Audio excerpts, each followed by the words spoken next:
those that haven't managed to join us. Okay, we are recording. So good evening, everybody. For the sake of the recording, we are just about to start tonight's members webinar. And tonight's topic is has all been decided by all of the members, or some of them at least. So I've asked for topics of conversation that people would like me to discuss this evening. And the first topic of conversation that came through was, again, deal sourcing. Now, that's not unusual, because deal sourcing is obviously, one of the fundamentals of being a successful property investor. So I'm going to go through again and reaffirm the best ways that you can get deals. So for those that asked about the deal sourcing, the first thing I'm going to say to you is download and read the 45 Ways to Source Property book, which you have access to on month 1 on the online academy. Okay. Now, if you download that, that will literally give you 45 ways on how to source property. Now, don't forgive me for sort of speaking out of turn, but there are only so many ways that you can find property, like anything else. And we've put 45 of our top tips into an online book, an ebook, which you can download. So for those of you that were asking that, if you haven't already downloaded it, then do. And if you have downloaded it, then you must read it and follow the tips that we give you in that book, okay? So here's a few extras that we like to do ourselves, and we continue to do this to today. So, when we are deal sourcing, we're actively out there and we are following these tips. So I wouldn't tell you how to do stuff if it didn't work for us. So here's what we do, okay? Now, I've done this today. I've gone on to Zoopla today, and while I was preparing the few slides that we've got tonight, I went and did a little bit of research just to make sure that I could back up my statements, and it would be very unfair of me not to. So I went on to Zoopla, and I went on to refine search, and then I went to the bottom where it says keywords, and I literally just typed in HMO. And I did this for about 4 areas, only 4, didn't need to do it for many more, around the country. And guess what? Guess what came back? Loads of HMO deals in those areas. So if you go into Zoopla and refine your searches, and I know we don't always look for converted HMOs, that's fine, but it came back with at least 5 per area that were already HMOs and on the market for sale. Now, that's a good start for you to take a look and to see whether or not it fits in with your criteria. So for those that aren't doing this, you need to get back to basics, okay? Because there are deals everywhere. Now, I'm not saying that these deals were the best in the world, because I didn't stack them. I just wanted to know if it was true when people come to me and say, there are no HMO deals out there. And I know it's not true, because I found at least 4 in each area, okay? So that's a little task for you. So write this down. Go onto Zoopla, type in HMO on the refined button that's at the bottom, okay? And on the keyword button that comes up, you type in HMO and press enter. It's as simple as that, okay? Check out the deals, see if they work for you. They might not work in terms of the asking price, but that is the asking price. Doesn't necessarily mean that is a price that you have to pay, okay? So please start back to basics. Use the tools that you have got available to you. Okay, now then, I'm going to ask you another question, okay? So I want you to be interactive, folks, okay? You're not giving me much feedback here. I am asking you for questions, okay? So don't forget, if you have no questions, then the webinar won't be as fruitful for you, because once I've done my little presentation, then it will be over. So you must have some questions, so please type them in for me, okay? I've got a couple, but not many. All right, so you are here tonight. Make the most of the hour that you've penciled to one side. Let's make it as fruitful as we possibly can for everybody. So I'm going to ask you a question, and this is to everybody now on the webinar. Have you got an active campaign at the moment? Now, what does that mean? An active campaign is a deal sourcing campaign. So that's either your HMO landlord letter campaign, or a leaflet campaign, or an advert in a paper, or something. Have you got anything out there at the moment that will help you attract property? Okay. So please just type yes or no. I'm not going to name and shame people. Obviously, I will discuss you because that is the purpose of the webinar. But either type yes or no if you have. If you haven't, just type it. Give me a yes or a no. Because what we're going to come back to in a second, when people are asking me about deal sourcing and people are saying, well, you know what, there are no deals out there. Well, you've got to go back to basics. Okay, and you've got to ask yourself, have you got a campaign out there? If not, you're not going to get any deals. Deals will not come to you. They will not drop on your doormat unless you have actively got a campaign. So we're getting a bit of a split at the moment. We've got several people saying yes and several people saying no.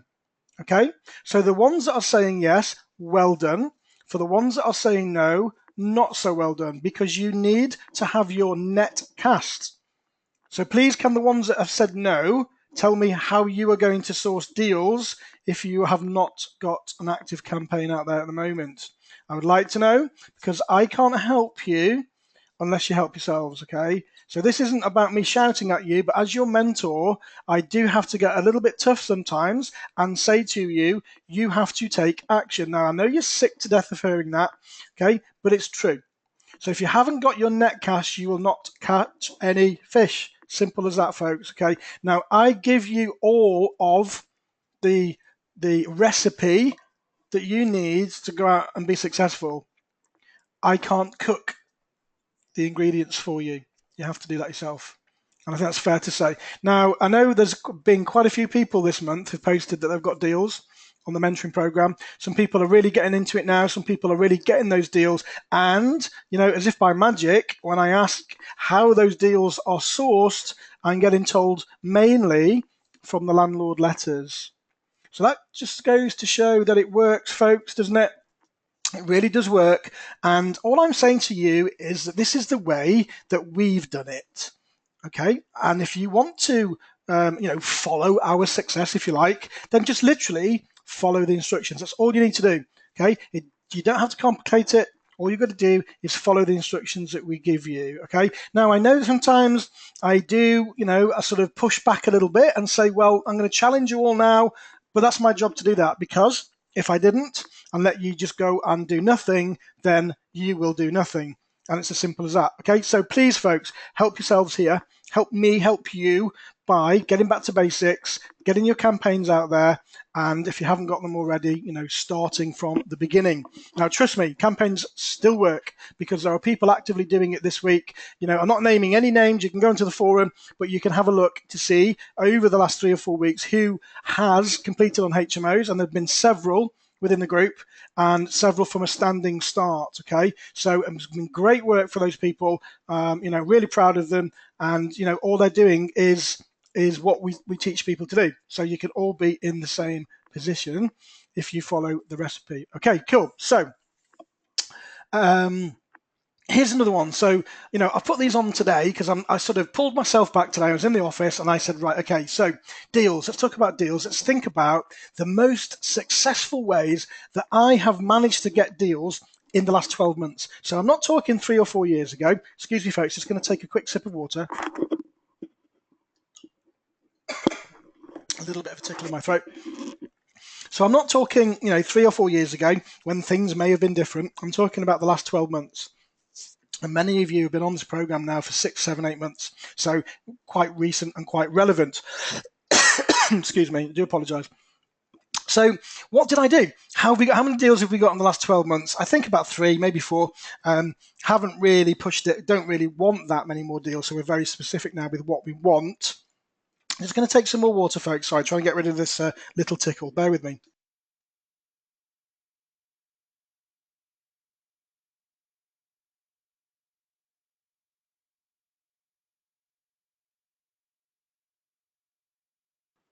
Okay, I'm back. Sorry about that. Okay, where were we? So I kind of went back and thought, well, what has been the most successful strategy for me and my company over the last 12 months?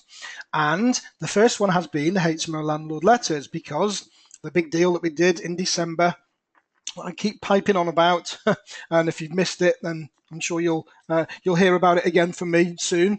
That came from landlord letters initially. And that was from a landlord letter I sent out about 2 years ago, and we only managed to bag it in December this year. And it's taken a bit of toing and froing over the last sort of, certainly the last 8 months. But it came initially from landlord letters, and it was born out of a follow-up. We couldn't afford it 2 years ago, so we put it in the follow-up folder. And surely enough, a year ago, or maybe about 10 months ago, we phoned them back and said, look, are you still looking to do a deal? And they said, well, yes, but it's now on with an agent. So that kind of then led me to the agent side of things. So we got that deal, although it's from a landlord letter, we actually did it and negotiated it through estate agents in the end. And then I thought, well, which is the most recent deal we've done? And we're currently doing the refurbishment project. You've probably seen it on a HMO, and we're converting it into a 7-bed. And we got that through an agent. And that literally was, we drove past the house, we saw the property, we called the agent, and we asked them if we could view it. We viewed it, and then we asked them if we could do a lease option. They said no. And then about a week or two later, they called us back and said, look, we are interested because we can't sell it.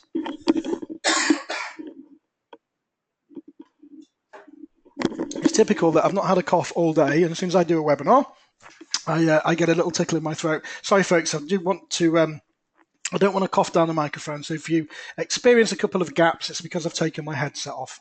So that's the agent. So I wanted to sort of go through those. So this year we've got landlord letters that we've managed to source property from, estate agents that we've managed to source property from, and our next biggest one will be from networking. And I cannot bang the drum hard enough for you to go networking. Now, I know there are people in the group that, because of logistics, and they don't live in the country, because we do have some investors here that don't live in the UK that are on the mentoring group, that is going to be a little bit harder for you to be able to do your networking.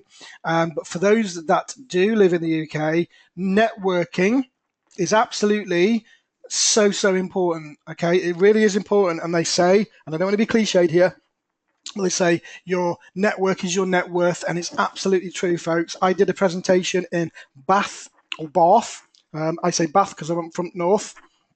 On Tuesday, it was a packed room. There were 25 people in a room that could only hold 20. And, that is so powerful because you've got people in there wanting to do deals. You've got people wanting to buy deals, people wanting to sell deals that were there because I had too many. People there that have got money that don't really know what they want to do.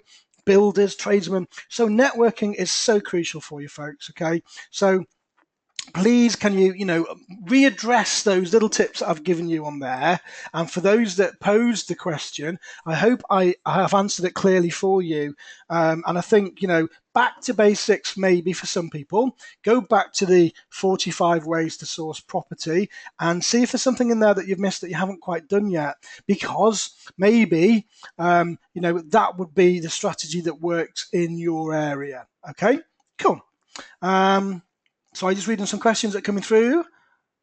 Great. Okay, Steve, I'll come back to that in a second. So well done. Folks, please keep your questions coming in. Okay, so anything that's on your mind, any burning question or things that you can't, you've found that you've struggled with over the last sort of 4 weeks or so since our last webinar. So please keep them coming in because it is a very, very important part of, the questions and your development. Okay. Okay, good. Right, so that's the deal sourcing side of things. Let me move my slides.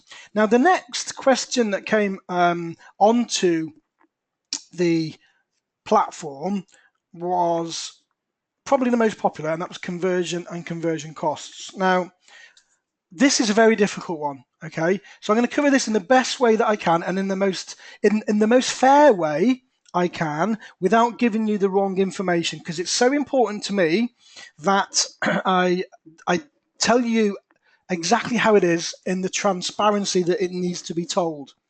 So I'm not going to pull the wool over anyone's eyes, and I don't think you need to do that to yourself either. So these are the best tips I can give you with conversion costs. Every single conversion is going to be different. Now, that might vary significantly, or it might be only marginally.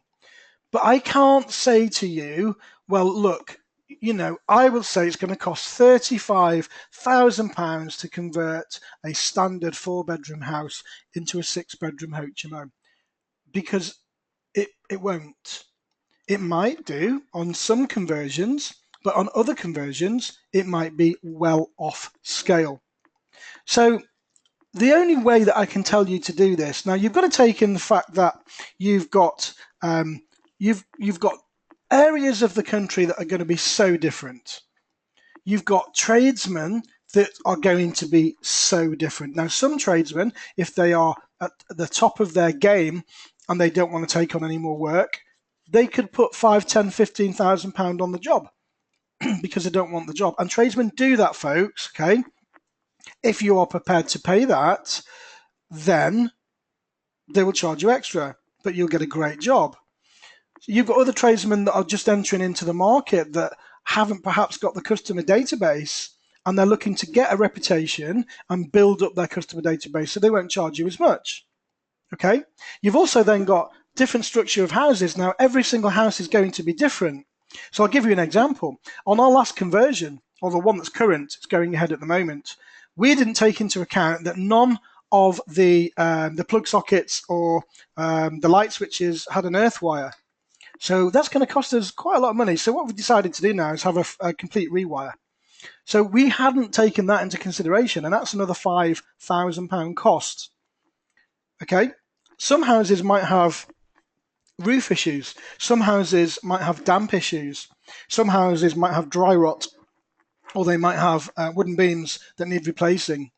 So there are just too many variables, folks, for me to be able to say to you, ballpark figure. So I could say, look, you know, ballpark figure, 35 grand, work on that, you won't go far wrong, but you will go far wrong. So the only way around this, and this is my experience, and this is what we do, okay? I just want to go through the slides here very quickly. The only way to get a figure is to get a quote, and then you can work on the back of that quote.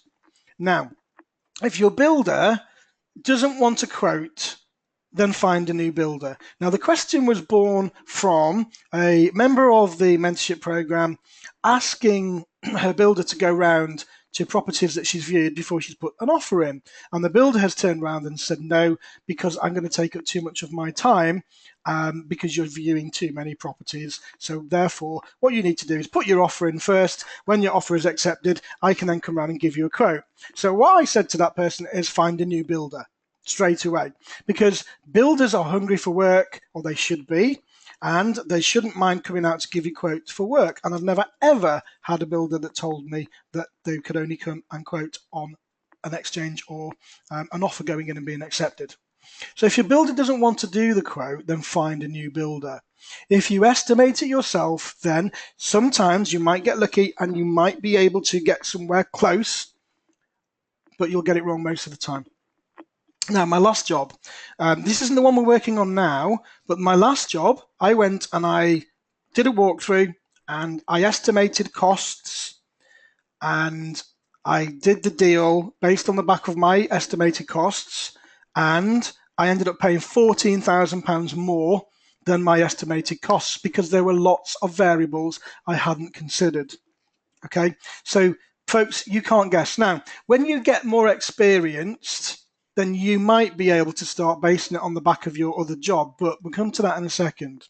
So how do you get a rough idea? And I understand that it can be quite frustrating if you don't know what the conversion costs are, then how do you stack your deal? And I get that. So this is what we did, okay? So this is how we did it in the beginning. We're kind of a little bit fortunate now because most of our HMOs are cookie cut type HMOs. The houses are very similar and of a similar age and either on the same street or in a very similar area. So we know really roughly what we can and what we can't get away with in terms of cost. But when you're starting out in your journey, that's going to be very difficult for you. And I fully understand that. So the best advice I can give you is as follows. We view the property. So you get your lead and you go out and you view the property.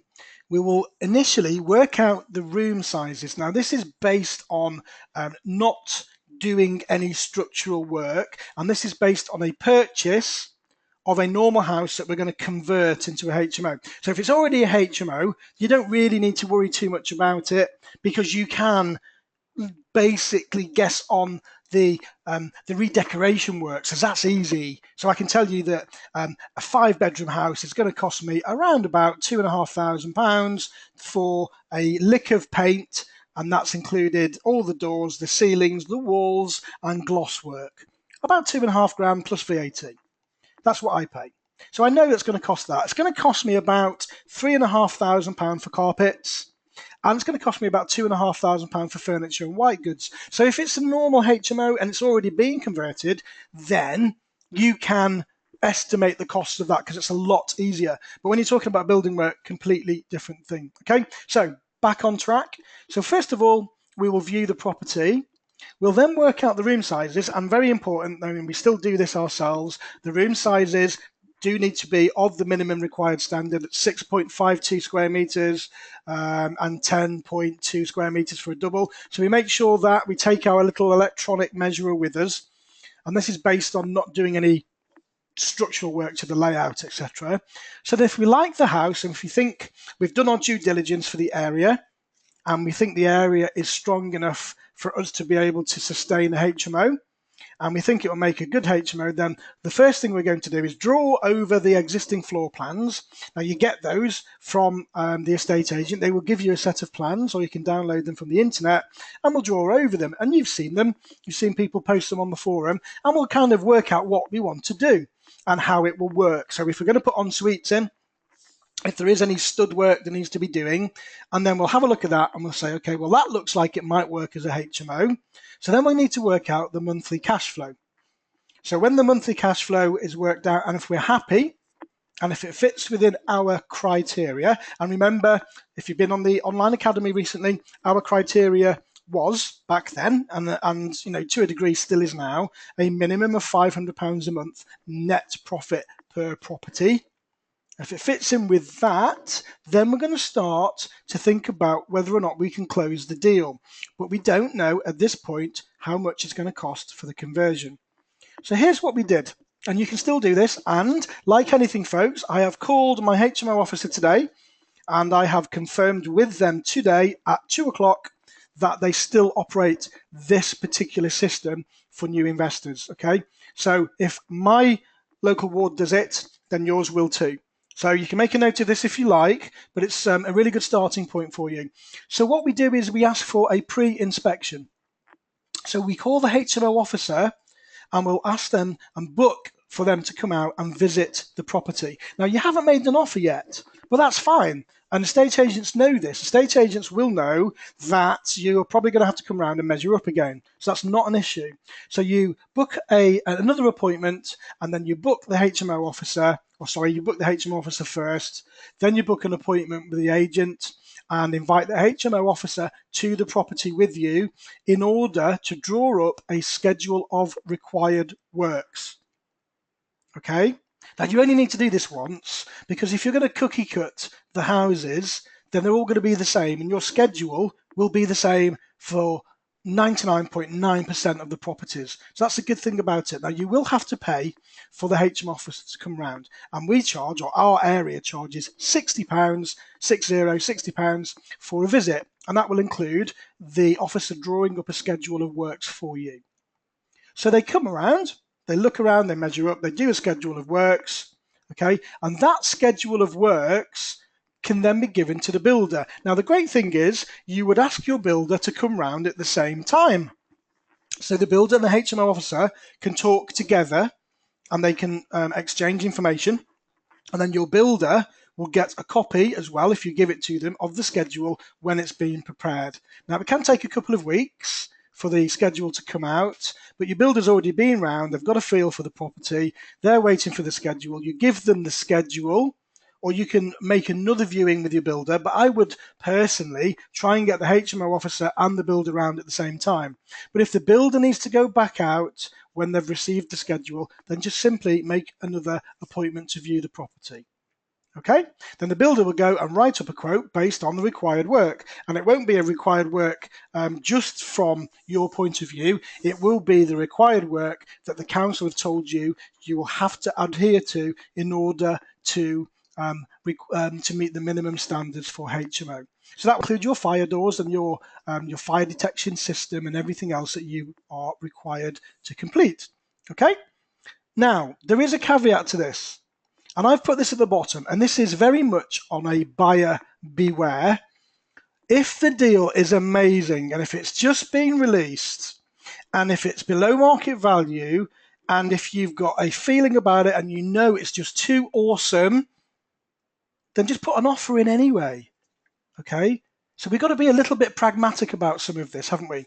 So I've got to tell you the best way to do it, and I've just done that. Okay? That is the textbook way of making sure that your conversion goes to current standards and you're going to get a true quote from your builder without guessing. However, if you feel that you want to put an offer in because you think it's a great property and it's not going to hang around long, then put your offer in. It's simple. Put your offer in. If it gets accepted, great. But then you've got to do your due diligence anyway, like anything. And at the end of the day, if the quotes are too high and it spoils your deal, then you simply pull out of the deal. Frustrating, perhaps, but this is the property game, folks. This is the way that we have to do things. So if you feel the deal is so good that you can't wait for 2 weeks for the HMO officer to come round, get your offer in, get it accepted, draw your heads of terms. Don't spend any legal cost at this point. I would pull back a little bit because you've still got to make sure that you can afford the conversion costs. Okay, so just having a quick look down the question bar. Okay, we've got quite a few questions coming in. Great. So keep them coming, folks. Okay, we've only got about another 20 minutes left. I hope you're finding this useful. It really is very important that we get things right. We can't go in and say, well, I think it's going to cost 20 grand. I'll tell you a story, folks. Okay, about 3 years ago, I was dealing with a fellow investor, and that person was going through something very similar to this. And they went in, they estimated the costs, and they did it wrong, and it cost them an extra £35,000 to get the job done. Now that's a deal breaker. If the ROI isn't that good, and if your net cash per month isn't that good and it's tight, then that is a deal breaker. Okay, so that's why I'll say to you, and I can't, I had one person say to me, Rick, I need to know how much it's going to cost when I walk through that door. Well, I simply cannot answer that, okay? I can't, because I would be lying to you. So follow this path, okay, and you won't go far wrong. Sometimes you've got to act quickly because it's a deal. It only came on the market this morning. It's going to be sold by the end of the day. But if it's that good a deal, then you just got to buy it anyway, yeah? But make sure you've got your exit plan sorted. You might be able to flip it. If you can't get a HMO, you might be able to single let it and still make a profit, but make sure that you go in with your eyes wide open. I think I've covered this, haven't I? So please don't guess with your numbers, okay? It is all about the numbers, folks. Being successful in business is about knowing your numbers. If you don't know your numbers, then you are on a sure path of failure. So you can't guess, you really can't. Now, I wanted to go through our last conversion. Okay, now this is our current one, just to give you an idea and to keep it real. Now, this is a conversion of our latest deal. It's ongoing at the moment. It's still being ripped apart, still a building site, and it's a conversion of a 4-bed into a 7-bed. Now, we don't have planning permission for the 7th bedroom. Okay, and as you are all probably very well aware now, any more bedrooms than 6, you will always need planning permission. So what we're going to do is lock that bedroom down. We're not going to use it. And obviously being an ex-police officer, I do need to do things properly.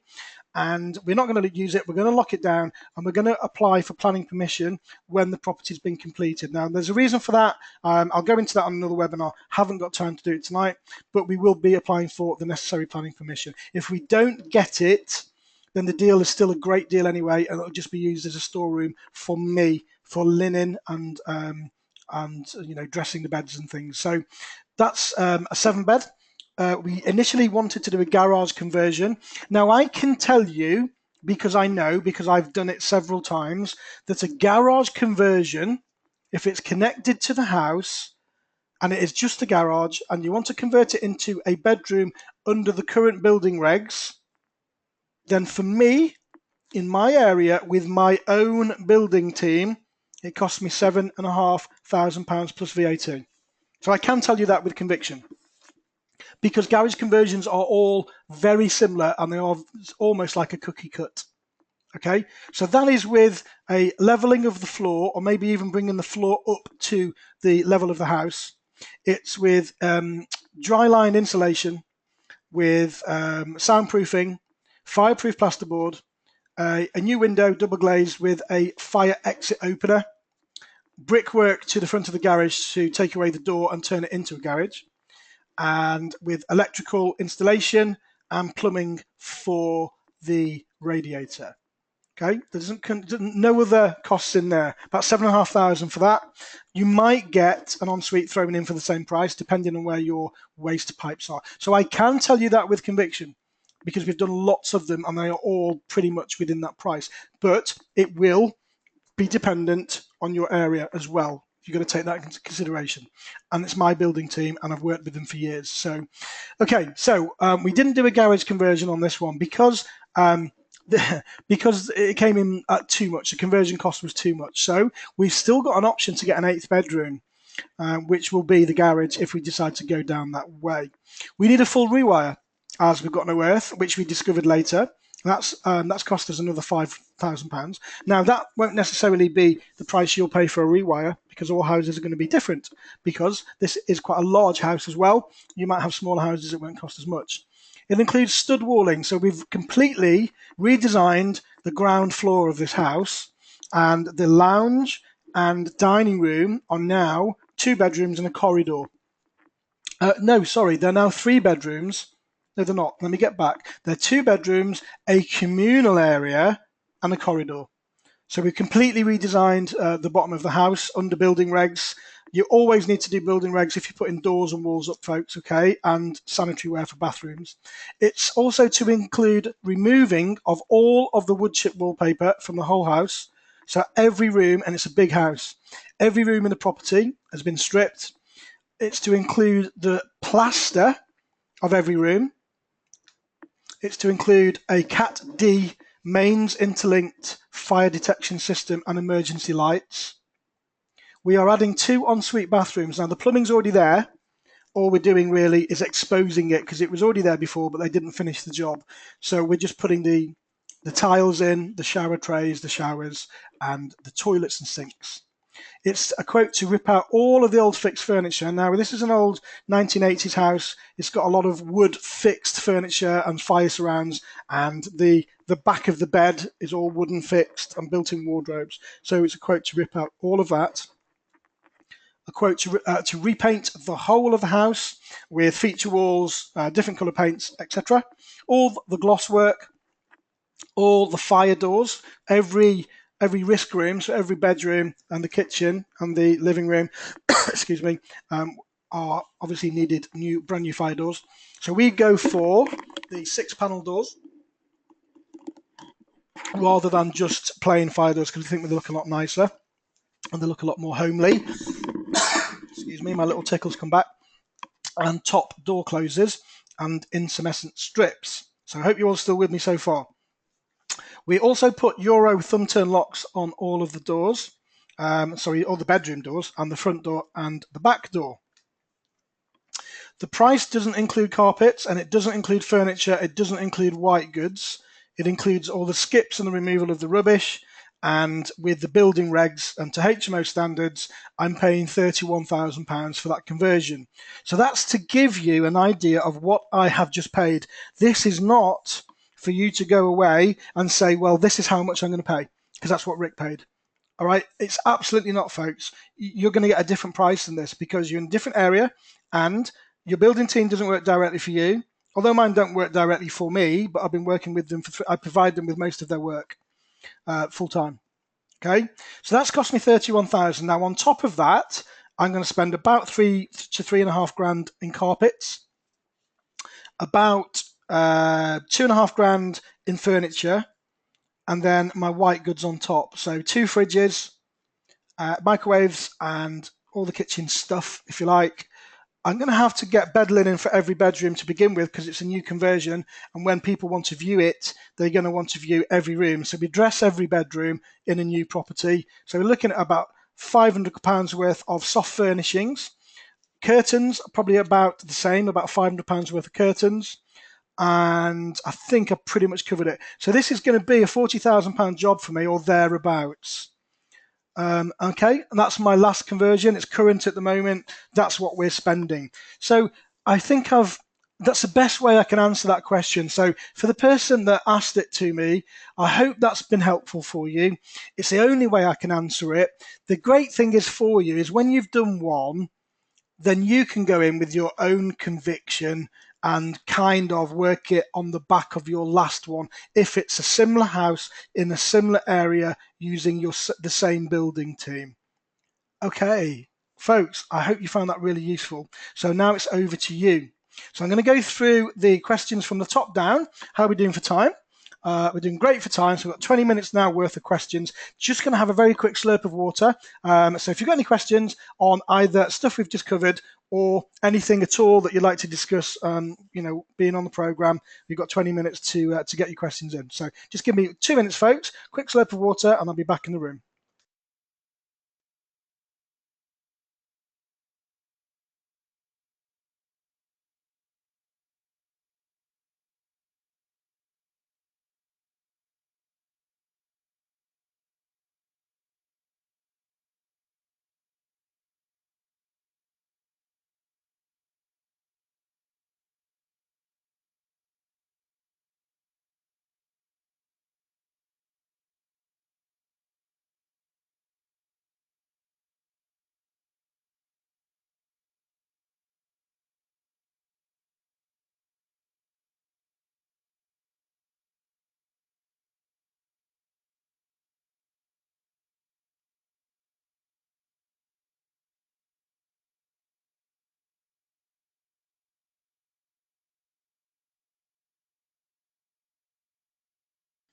Hi, I'm back with my replenished glass of squash.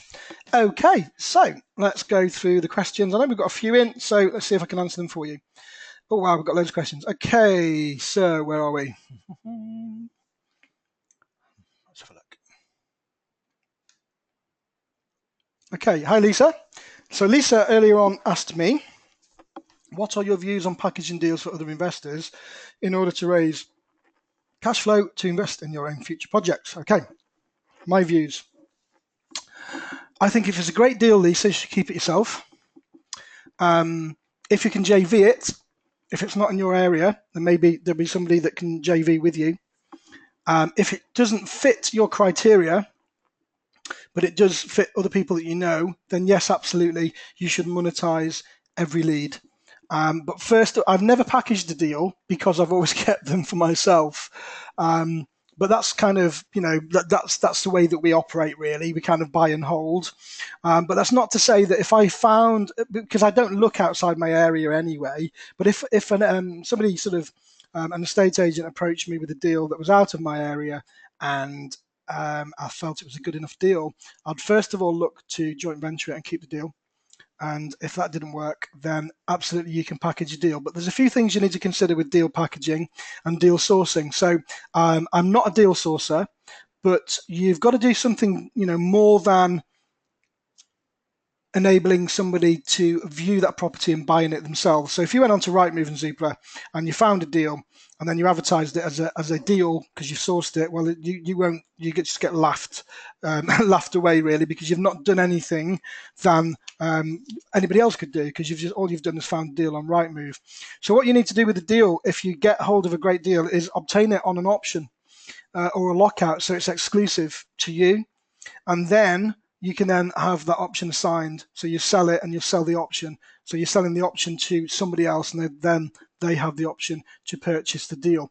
Or you could package the deal so you could physically talk to the vendor, you could go and view it, And if they take it off the market, then you've got exclusivity to it. If you have, then you can maybe sell that lead on to somebody else. But I think it's a great way to monetize your deals. There are lots of ways that you can. I'm not a deal sourcer, as I say, because we try and keep the deals ourselves. So hope that answers your question.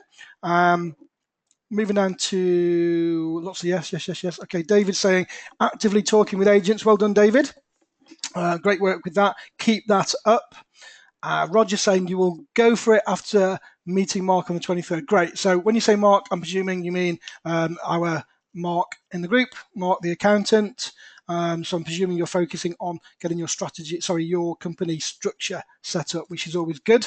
And then you're focusing on your estate agent. So well done, Roger. Thank you for your contribution. David, Coventry is your chosen area. Landlord letters seem to be drawing a blank. Okay, because you haven't done enough of them. So keep going with it, David.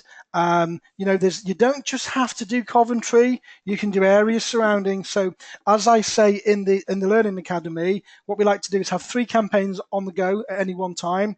So you've got Coventry as number 1, and then area surrounding number 2, and then area surrounding number 3. So Coventry would go out in January, and then area number 2 go out in February, and area number 3 go out in March, and then back to Coventry again then in April, and continue that cycle. Okay, so it's about continuity, it's about being consistent and not giving up. Okay, so you're not going to get, I don't know how many you've done, and again on the online academy you'll see the 10 touches to a sale that we put in there. And don't forget, go through those figures, and it's very, very little of success from the first 2 or 3 or even 4 contacts.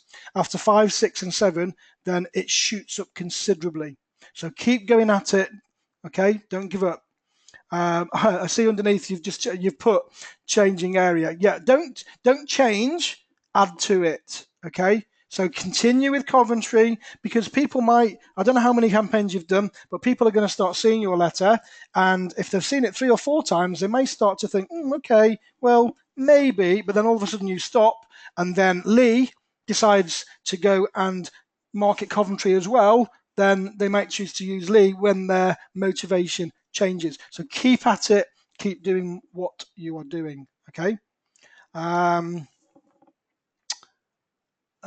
Lee saying, should the screen still be on deal sourcing? No, I hope it moved for you, Lee. I know you did type that a little while ago, but no, we're at the end of the presentation. So hopefully you did get to the end of it. I'm hoping that everybody can see the Q&A. Steve, let's have a look. Is still network though? Oh, Steve's still networking. So Steve, I hope you don't mind me saying, Steve doesn't live in the UK. Steve is on my one-to-one mentoring program as well. So Steve's in the mentoring group, very active in there. Thank you for your contribution, Steve. I do appreciate that. And Steve's also on the one-to-one program. But Steve's put on here about networking. You're still networking though, and you rang somebody from another networking group this week, and you've spoken to them. So great. So well done, Steve. Carry on doing that. You're doing a great job, and I know we speak quite regularly. Lisa is asking me, how do you sell yourself when you have no experience? Great question. Every networking meeting I have the intention to stand up and speak, but I have no properties to talk about or have the experience of what I've learned. I have the experience of what I've learned so far, but worried about credibility. Lisa, it's a really good question, and it's quite a popular question from people that are in a similar position as you. And all I can do is tell you what I did, because of course I was in the same position as you were, not that long ago. So here's what I did. I carried on my marketing campaign in the way that we teach you, and the very first vendor that I did a rent to rent with sat me down in the house and said, okay, so tell me about you. And I said, well, okay, what would you like to know? And he said, well, how many properties do you own? I said, well, I've got my own house, and I've got a couple of buy-to-lets that we kind of stumbled across, really. He said, well, how many HMOs have you got? And I said, none. I said, okay. So why would I want to go into business with you? And he was prompting me, really. So I said, well, okay, I'm an ex-police officer. And I've just educated myself, and I'm a part of a really large network of professional property investors. And although I don't have any HMOs at the moment, it's my intention to have 11 by the end of the year, so I can give up my full-time job as a police officer. I'm very tenacious, and I'm completely open and honest. So, to answer your question, I don't have any HMOs at the moment, but that is soon to change. And his words were, I think verbatim, I love your honesty. You haven't tried to blag me. So what we'd like to do is give you a trial with this property.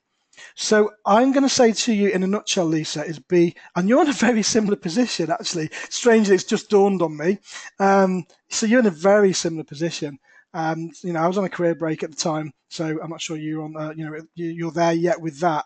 But just be open and honest. You know yourself, in the position you're in, that honesty and integrity stands for absolutely everything. And if you try and be economic with the truth, then they will just see through it straight away. And people buy from people. And if they say no, well, look, I'm sorry, but you've got no experience, then fine. But I find that people just love the honesty, and you haven't tried to blag them, and you haven't tried to say, look, I've got 20 HMOs and I'm this and I'm that. And then they go away and do all their due diligence and find out that you're lying. And then they talk to their friends and you just become ridiculed. So, Lisa, just be yourself. And in terms of when you say about the 20-second pitch, here's what I would do. I would stand up and I'd say, look, hi, I'm Lisa, and although I don't have any HMOs at the moment, I'm on a mentoring program and I'm really keen, currently work as, and I'm not going to say it because I don't know whether or not, you want it out in the group, but I'm actively looking for HMOs at the moment, so if you'd like to come and have a chat with me, then please do. Doesn't matter what you say, as long as you say something, because not only are you putting yourself out there, it's great for your self-development as well, and it'll get you used to standing up in that environment and talking about yourself. Now, I know that you're confident anyway because of the job that you do, and that will shine. So, Lisa, please just be yourself. Honestly, it will pay dividends, just to be honest with people. But get your marketing campaign out there first. When you start getting your leads in, then worry about what to say to them, and I'll help you with that. I'll quite happily do a call with you, do a Skype, and we can practice. You can practice what you can say to the vendor in order to not put them off, but to be completely honest and truthful with them. Hope that answers your question, Lisa. Steve, great to have that info. Oh, thank you, Steve. I think you're talking about the refurb bits. Kate's asking, is it risky buying at auction as more money in rundown houses? Well, anything's risky. It depends on how you buy at auction. If you've done your due diligence and you've had your auction pack and you've visited the property, then the only risk is going to be you by overbidding. So it's no risk. It's no more risk than anything else, provided that you have a limit of how much you are prepared to pay for that property, and that doesn't go above. So you have to sit on your hands at that point. So it can be risky, but you should have done all your due diligence before. I wouldn't ever go and buy blind at auction, Kate, if that's what you're referring to, unless it was an absolute stinger of a deal and you've got money to lose. But personally, when I look to buy at auction, I get the auction pack well before the auction date, and on there you will have as much information as you need anyway, really.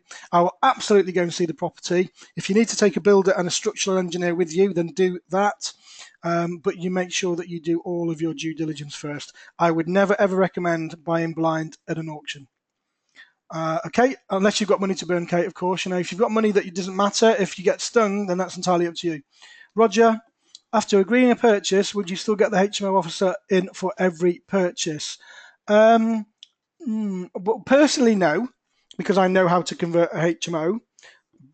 If you've already had a schedule on a very similar or the same property, then I would work off that schedule personally, because it's going to be the same. So, here's what HMO officers look for. Now, they're going to be slightly different in different areas. Have you got an early fire detection warning device or smoke alarm? Is it sufficient for the property in accordance with the LACOR's guidelines? Have you got emergency lights on any complicated escape routes? This is off the top of my head, folks, okay, so bear with me. Have you got fire doors on all of the risk rooms? Now, this is going to be very specific to the HMO area, because la cause sometimes will allow you not to have fire doors in a small HMO. A small HMO is up to 6 people, provided they are all let to a group of individuals or all people that know each other. However, we always put fire doors on bedrooms anyway. So they're going to look for the fire doors. They're going to test the fire doors to make sure they close properly with the top closers. They're then going to look to see if you have fire extinguishers if you are required to. Not all areas require fire extinguishers. Most areas will require hard board flooring on any bedroom that's above another room to prevent any ingress of smoke. So if you have got the old standard floorboards that have got gaps in between them, they will have to be boarded over. So if there is a fire downstairs in the room below, smoke cannot penetrate the floor. They will also then look for bins. They will look to make sure you've got a suitable escape route from fire, and they will make to see you've got a suitable lock on the front and back door that the tenants can open without the use of a key in the event of a fire. They'll also then look for your minimum room sizes, very important. Okay, they'll make sure that you've got handrails along the. I could go on. I mean, I don't need to go on, but you get the idea. I know what they look for, and in time you'll have the experience and you'll be able to know what they look for too. So to begin with, I'm going to say to you, yes, until you are competent enough in your own mind that you don't need an inspection. They will always come out and inspect it afterwards anyway. And if you've got anything wrong, then you're going to have to put it right. So it's best to do it at building stage than to get it wrong and get the builders back in retrospectively. Ross is asking, do you find 7 to 8 beds harder to manage? Absolutely not. No, Ross. We've got 5, 6, 8, 12, and 16 bedroom HMOs. And the 16 bed is probably easier to manage than the 5 bed. Now, I don't know why, but the 5 bed, I do get messages now and again about very trivial things, such as, what was the last one? Oh, the cleaner. The cleaner's due today and she hasn't been yet. Ridiculous messages. The 16 bed, touchwood, never hear from them, ever. Now, that's just bizarre, but I don't think there is a science in it, provided you get the correct tenants. So if you get the correct tenants and you do your due diligence and you use the systems that we teach you on month 4 for recruiting tenants, then it shouldn't really make that much of a difference. But I am going to throw this in. Don't forget, with a 7 or an 8 bed, you need planning permission. Anything over 6, okay? So anything over 6, you're going to need planning under sui generis in areas that are not Article 4. If you've got Article 4, you're going to need planning anyway. Hope that answers your question for you on that one. Ross, again, how much do you pay for fully fitted fire doors? Can't tell you, Ross has said. If you presume you put that in earlier, it depends. It depends on the house. It depends on the door frames. It depends so many differentials. I can give you an idea of £100 a door. You won't go far wrong. That's fitted, okay? But that's just an idea. You might get several different builders giving you several different quotes. Okay, the doors, I use 6-panel doors. They're about 50 quid each, fitted, probably about £100. But you've got obviously your furniture to put on there as well. You've got your top closers to put on there as well. So you have to add all of that back in. And again, with your hardwired smoke alarms, it really depends on how many you need. If it's a 2-floor property, then you're not going to be looking at a huge amount of money. If it's a 3-floor or a 4-floor or even more, you're going to be looking at a lot more. Now, the detectors, probably you can, depending on which one you use, if you're using a category D mains interlinked, then you can get them for about £25 each plus VAT.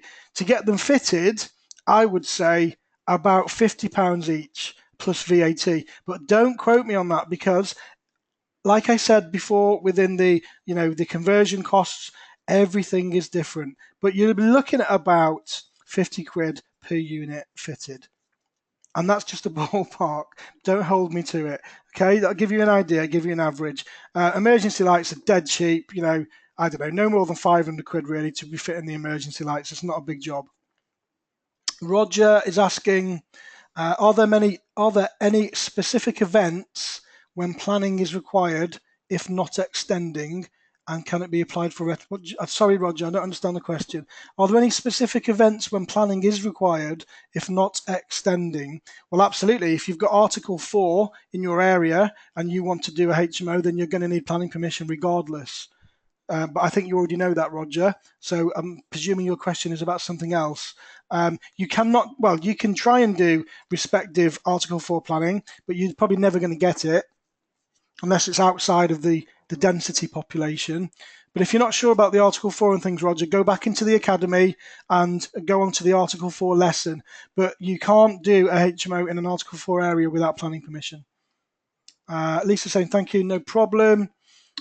Steve has said he's got leads from landlord letters in Coventry. Great. So going back to, I think, was it David? I can't remember now. I think it was David saying that you've not been successful with leads from Coventry. Talk to Steve. Steve's on the forum. So have a chat with Steve. He might be able to point you in the right direction. Where are we? Sorry, I've just lost my place. Dave saying, cheers, no problem. Lee saying, yes, fine now. Okay, good. No problems, no problems. If you have no experience, then sell your JV partner. What does that mean, Steve? Not sure what you mean by that. Steve, but if you've got no experience, then sell your JV partner. Do you mean sell to your JV partner? Not sure what you mean, Steve, on that. Maybe you could clarify. Lisa saying, love that. That was my approach. Yeah, absolutely, Lisa. And I think, you and I come from a very similar mold. And I think, that's the only way that we can operate and the way that we kind of, choose to operate our life in general because of our upbringing in that particular area. So, yeah, absolutely, Lisa. I'm glad you found that helpful. And then Lisa's asking, do your builders source the materials? Well, okay, here's a top tip for you folks. Yes, at the moment they do. When we started, I just handed over the keys to the builder and said, crack on. Okay, and then the builder gives me a bill at the end of the month and we pay the builder. Now, my builder is now VAT registered. Now, because we are, what are we? We are property investors. The company that we buy the houses in are not VAT registered, so we can't claim it back. Now, although it's only 5% for a HMO, because you do get relief, some of the tradesmen that come along and provide their materials are not VAT registered. So rather than me paying VAT on everything, what we've decided to do now is for me and my company to pay each individual trade, potentially outsource the materials. But, that is a big job. And I'm kind of not really going to go down that route because I want to make my life easier. I don't want to be out there arguing with suppliers and trying to, bat people down on discount and all of that. So I'm not going to be sourcing my own materials for that reason. We are members of LMPG. Sometimes LMPG don't do that much better than we can get ourselves anyway. Kitchens are good, so we do get kitchens from LMPG. But a kind of, wording around your question is that we are now going to pay individual trades separately and just pay our main builder for his work, whatever that may be. He's usually the plasterer, and for putting the job together for us. So he's going to pay, charge a fee on top.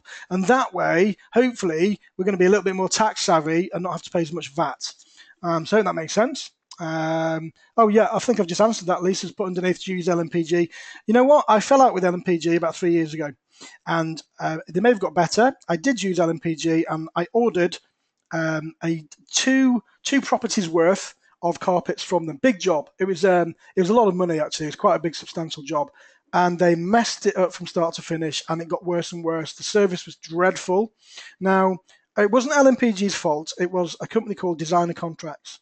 And Designer Contracts don't work for LMPG now. But I called LMPG and was met with, I think it's Nick, I can't remember his name, the guy that owns it. And let's say we didn't get on very well. So we cancelled our contract. So I personally now don't use LMPG for that reason. Now, perhaps cut my nose off to spite my face, maybe. We do still get kitchens from them, but we don't have the full membership now that we used to have for every property because I wasn't very pleased with their service. So that's my own experience. Now, I know other people that have had great experience from them. For me, it didn't work. Do builders charge less if you pay through your company rather through a sole trader? Do builders charge less if you pay through? No, I don't think so. Not in my experience. I don't know why they would benefit from that, Lisa, if I'm honest. No, I mean, I don't know where you're getting at with that, to be honest. I don't think this is going to make a huge amount of difference at all. The things you have to look at for your builders as well is you've got CIS registration now as well, so the construction industry scheme. So you need to take advice from your accountant when you are doing these jobs, because if your builder is a reputable builder, they will need to be registered with the CIS, which means that you pay their tax. You stop whatever it is that they are going to they're going to have in tax from that bill, and you pay it directly to HMRC for them using their CIS code. So they're not out of pocket, but it stops all the builders doing backhanders, and it stops all the builders taking cash payments. So when you get to a point where you're flipping property and trading property, then you will have to pay the CIS for them. Now, if you don't, and they get investigated by HMRC, HMRC can come after you and charge you their tax. So you've got to be really careful with that. I'm not a tax accountant. I can't give you regulated advice, but if you've got any questions with that, talk to Mark in the group who can advise you accordingly. Okay, so just be careful with it. Gosh, we've got loads of questions coming in, folks. Okay, what time is it? 5 more minutes of questions then, folks, and I'll let you get off and enjoy your evening. So Steve has put, use the we if you have a joint venture partner, and talk about the joint properties. Does that make sense? Use the we if you have a joint venture partner and talk about the joint properties. Does that make sense? Steve, best thing to do, post it up in the forum later. The trouble is with webinars, quite a few things get lost in translation. Stick it up in the forum a bit later, Steve, and perhaps put it on a post so we can see what you mean by that. Roger, sorry, question earlier not clear. Not Article 4. Is planning required to knock down a wall or put up a stud to build a corridor? No, not unless it's listed. So no, not at all. If the property is mortgaged, then you need to check your mortgage terms. Or obviously you're going to buy it. If you're going to buy the property, and then if you're going to convert it into a HMO, you need the correct product. So you can't buy it on a buy-to-let and then knock it about and then get a HMO mortgage. You will need a light refurbishment product, and there are products out there that allow you to do the required works. Now, the thing is, if you buy it on a normal mortgage and then start ripping out the inside, you're going to breach your mortgage terms, because the property has been valued on a house when the valuer came out in that format. So it's going to be as the valuer saw it. If you then start ripping it out and changing the format, then you breach your mortgage terms, and the mortgage company, if they wanted to, could recall your mortgage. Okay, so make sure that when you do this, if you are getting a mortgage, you get the right product. So that could be either bridging finance, which will allow you to do the works, and then once you've done the works, you can refinance it into a HMO product. Or for the more experienced landlords, if you've got 2 buy-to-lets or more, then you can get a light refurbishment product, which will allow you to buy the HMO and do the required works. And then as soon as it's done, then they will put you onto a full HMO mortgage. So just be careful with that, Roger. I hope that answers your question. But no, you don't need planning to knock down a wall unless it's listed or it's in the conservation area. If it's just a normal house with no restrictions, then you can do pretty much what you want, providing you use building regs, okay? So you have to get the building control officer in to make sure that what you're doing is to current spec. David saying, thank you for all the valuable info. No problem, David. Absolutely no problem. And saying, Steve, he will be in touch with you. Got to shoot off as you're calling an investor. You know, what a great example. Thank you, David. Hi, Michael. Nice for you to be here tonight. You just paid. No, it's fine. Michael, LMPG, they can be really, really good. And we've got some amazing kitchens from LMPG that we could not have gotten any cheaper from anywhere else. This is just me saying I had a bad experience 3 years ago. That's just me. I didn't like the way the guy dealt with it, if I'm completely honest with you. He was very nonchalant about it, and it set my project back about 6 weeks. And I had tenants knocking on the door wanting to move in, and I couldn't. So I blamed LMPG because they were the recommended They were the agent that recommended the supplier, so I wasn't very happy with their response. So that's just me. I know loads of people that deal with LMPG, and they all love them to bits, so don't worry about that. Just bear with me a sec, a bit of slurp of water. Michael's asking, doing major works we cannot buy on a regular mortgage. No, you can't, Mike. I think I've just must have crossed over with you on that question. I think I've just answered it for you. If you're doing major works, then you're going to need either, as I said, the refurb product, and you'll be they will be very specific with you on how much work you can and can't do, or the best way to buy is obviously either cash if you can, or on a bridging. So you can get it on a bridge, do the work, and then refinance onto a HMO product. But yes, Michael, you're absolutely right. Roger, great. Thanks, Rick. No problem. You're on a bridge at present. Yeah, that's, it's probably the easiest way to do it. It's very fast. It does cost to get in and it does cost to get out.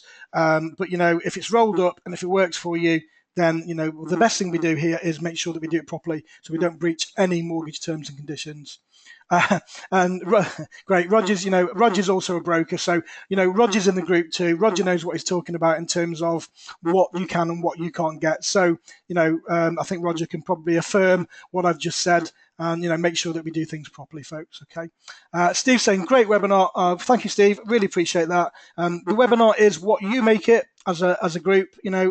I provide a few slides and then it becomes interactive, and it really is up to the members of the forum to provide the content, and that's how we like to do it. So thank you, Steve. I appreciate your comments. Michael saying yes, Rick, you've done that. Just clarified that. And Yoko, hi Yoko. Yoko's joined late. Is there a recording? Yes, Yoko. The recording started about 3 minutes after we started the webinar because I forgot. So the recording will be out there tomorrow. And Yoko, I have addressed most of the webinar actually was about one of your questions. You asked about refurbishment. So we went into quite a lot of detail for you on that. So if you want to pick up the recording tomorrow, I won't be able to do it tonight because I don't have time, but I will release it for you, Yoko, tomorrow. And I hope that you do find it useful. So that was all for you as well. So folks, great webinar tonight, as always. We do these every 4 weeks. We've done it slightly different on a different day today because some people were clashing with the local investing meetings and things. So it's likely to be around about the same time next month. But if you think of anything at all that you think you want to talk about during the webinars, then post it on the forum. Let's keep the forum interactive. I hope you're enjoying the daily tasks. Some people have already been there and done a lot of the things that we are suggesting. Some people haven't. The task I put out there today was about spending time with your loved ones and making sure you have me time. So I'm just going to close on that, folks, and make sure that you do have me time. And a lot of people will say they can't because they don't have time. Well, you have to make it, okay? Because if you don't have me time with you and your family, then it all becomes overwhelming. And at the end of the day, ask yourself why you're doing this. Why are you doing this anyway? And if it's a case of you want to be, you want to spend more time with your family and spend more time with your children, your loved ones, then if you don't spend time with them now, you're going to put that at risk, okay? And yourself and your mental health as well, So you've got to have some downtime no matter how hard you work. So make sure this weekend, as of today's task, get you and your loved ones booked into something, anything this weekend, and spend some time together, whether that's just for 1 hour or whether it's for the evening or the day or even the weekend, okay? Because, there's no fun in this unless you can enjoy yourself. So please do that, not for my sake, folks, but for your sake. And as I said, I speak from experience with this. All I do is share my journey with you and, from my experiences. So please get yourself out there this weekend with your loved ones and enjoy yourselves. Hope you found that useful tonight, folks. Oh gosh, there's loads of questions coming in still.